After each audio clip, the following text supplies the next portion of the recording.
రామాపురం చిన్న గ్రామం, కాని పెద్ద హృదయాలున్న మనుషులు ఉన్న ఊరు.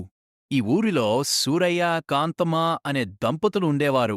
సూరయ్య ఒక సాధారణ రైతు, కాని తన పొలాన్ని తన ప్రాణంలా చూసుకునే మనిషి. ఉదయం నుంచి సాయంత్రం వరకు పొలంలో కష్టపడేవాడు. అతని పక్కనే ప్రతి కష్టంలో తోడుగా ఉండేది కాంతమ్మ. వాళ్ల జీవితం సాదాసీదాగా ఉన్నా వాళ్ళింట్లో సంతోషానికి కొదవలేదు. వాళ్లకు 2 పిల్లలు. వెంకట్ రోజీ స్కూల్ నుంచి ఇంటికి వచ్చిన ప్రతిసారీ ఆ ఇంటి నిండా నవ్వులే. ఆ మాటలు, ఆ ఆటలు అన్నీ కలిసి ఒక చిన్న ప్రపంచంలా ఉండేది. కాని ఒక రాత్రి సూరయ్య ఒంటరిగా పొలంలో పనిచేస్తూ ఉన్నాడు. అప్పుడే ఆకాశం ఒక్కసారిగా వెలిగిపోయింది.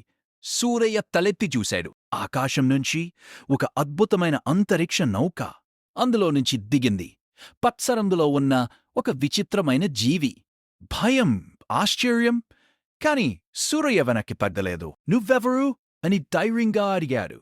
ఆ జీవి నవ్వింది. "నా పేరు బన్నీ. నేను కొంతకాలం నీతో ఉండాలి."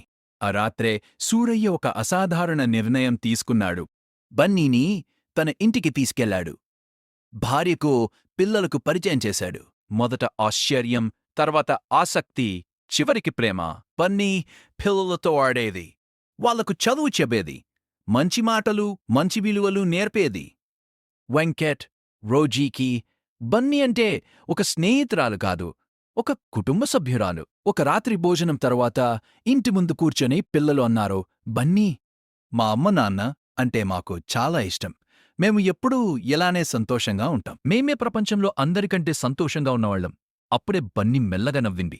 "మీకన్నా ఇంకా సంతోషంగా ఉన్నవాళ్లు కూడా ఉన్నారు. వాళ్ళను చూడాలా?"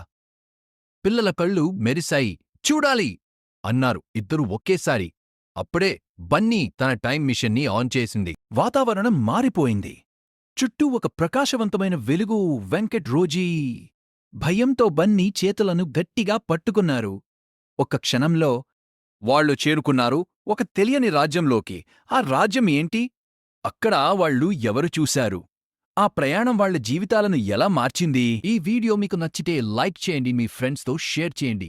మా ఛానల్ని సబ్స్క్రైబ్ చేయండి. కొత్త వీడియోల నోటిఫికేషన్ కోసం బెల్ ఐకాన్ను క్లిక్ చేయండి.